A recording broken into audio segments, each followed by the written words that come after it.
Okay, y'all see it. We got a official divide, and this is how strong is Krillin. Not gonna hold you, man. My brother, back then when we were young, bro, my brother loved Krillin, bro. Krillin like one of his favorite, bro. And at the time, it was that Dragon Ball Z. Mine was like I said, it was Tien, Piccolo, Vegeta, and Tien. Yeah, that was my favorite. But then it then moved straight to Vegeta, bro. Just straight on to Vegeta, bro. So let's check this out, bro. How strong is your boy Krillin? Let's check this out. How strong is he anyway? Friend, his first rival, and the strongest human on Earth. With the strength of humans in the Dragon Ball world being extremely underrated. Got it, Junior.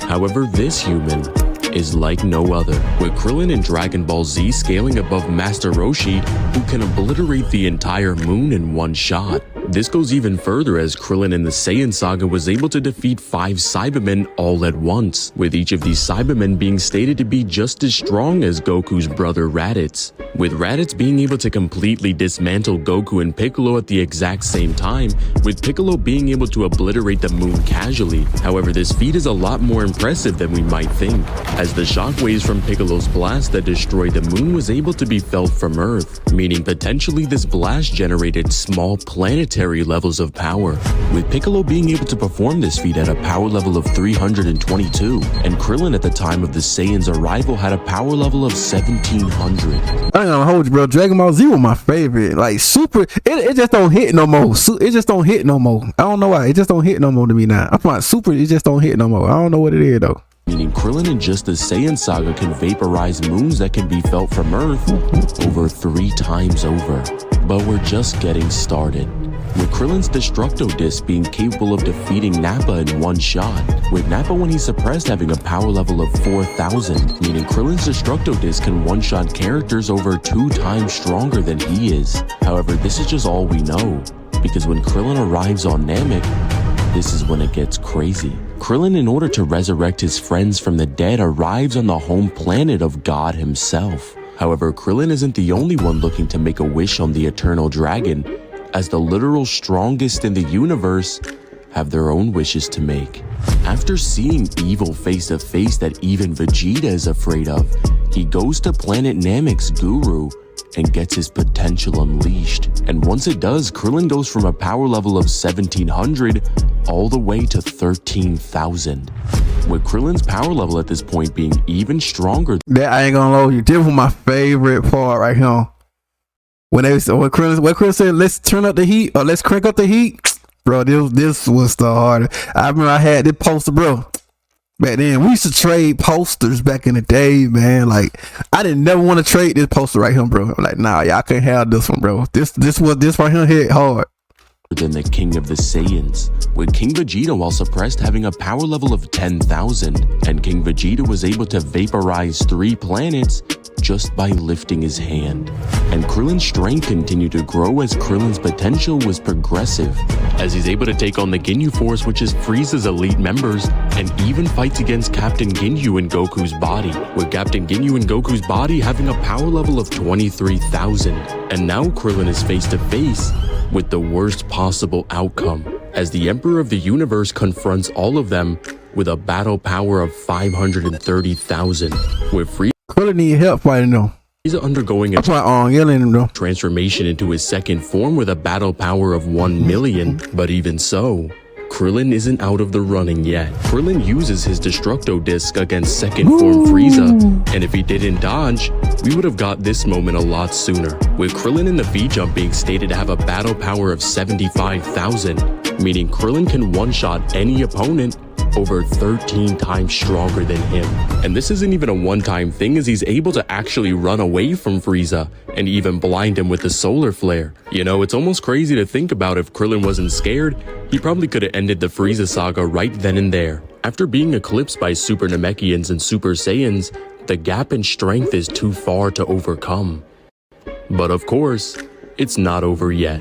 with Krillin growing exponentially more powerful entering into the events of the Buu saga, with Krillin being stronger than Yamcha, who can take on fighters from the other world, with Yamcha being able to take on fighters like Olibu in a 2v1, with Olibu being so strong that he can actually give Pikkon a good fight, with Pikkon being an otherworld fighter who made it to the finals and fights against Son Goku, with Pikkon being so strong that once he goes down to hell, he one-shots King Cold Frieza and even Super Perfect Cell, with Cell while he was alive being stated to have infinite and bottomless strength, with him even threatening the destruction of the solar system with a unidirectional blast, with this feat being much more impressive than we thought, as it's actually stated in the Daizenshuu that solar systems in Dragon Ball house innumerable stars. You can even argue that Cell is even more powerful, as he's confident he could defeat Buu Saga Goku. And even after all of this, Krillin is still stronger.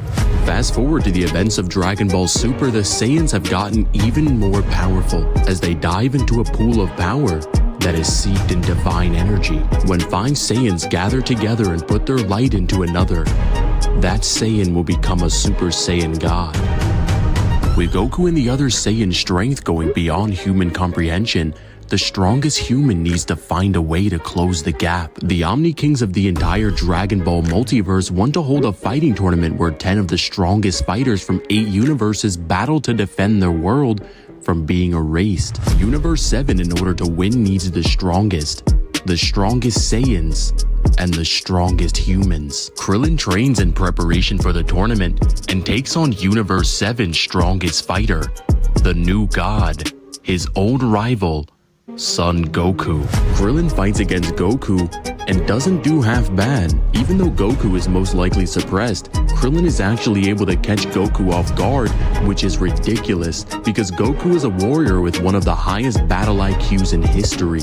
As Goku, when he fights against the Universe 6 assassin Hit, who has the ability to literally jump 0.2 of a second into the future, is still read like a book by Goku. The same Goku that within a battle can get years worth of experience in only a couple of minutes. And once you use a technique on him once, you better not try it again. With Krillin in his battle with Goku even managing to cut him and forcing him to use Super Saiyan to save himself from being knocked out of bounds. The same Goku who many arcs prior was threatening to destroy the entirety of Universe 7 with his fists, with the Universe 7 macrocosm being stated to house infinite-sized realms and the afterlife that is stated to be a transcendental realm beyond the dimensionality of the living world, where the concept of space and time doesn't even exist. Krillin even somewhat pushing back Goku even while suppressed is absolutely ridiculous. And even though Goku was holding back, he knew Krillin was ready to defend their universe from the literal strongest in the multiverse, with this actually not being a fluke as many people think, as Krillin even takes on base Gohan and is able to defeat him with a new technique, the Solar Flare times 100. With this new technique, he's able to blind Gohan and defeat him before he even knew what happened.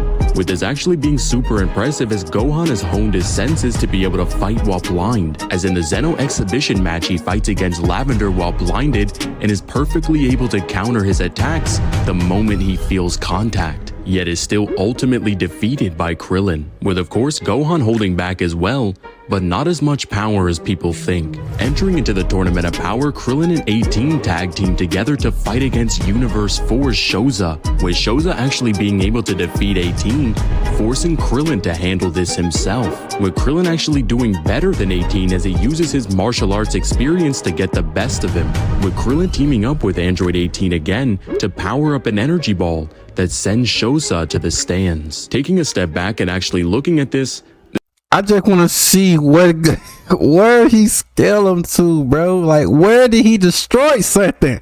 this is actually super impressive, with Krillin being relative enough to 18 to actually benefit her in battles and even taking on opponents that can knock her out, with 18 later on in the tournament going on to defeat Rubrianne, with Rubrianne being able to fight against Super Saiyan Vegeta, and this same Vegeta would one-shot Gon Goku from the Battle of Gods arc, and logically 18 wouldn't have gotten any stronger if she didn't have any limit-breaking battles. Fast forward to the events of the Dragon Ball Super superhero movie, Cell Max has been let loose and is destroying all of the Z fighters, with the Gammas actually being stated multiple times to be as strong as Goku and Vegeta, post-granola arc, with this actually being less of a stretch than people might think, as the androids in the past, specifically androids 17 and 18, were ridiculously strong even with outdated data, as Dr. Gero only had data from the events of the Saiyan saga, yet was able to produce androids that can one-shot Super Saiyans with 3 years of hard dedicated training to defeat them. So it's not a far stretch at all to say that the Gammas with data from the Moro arc alone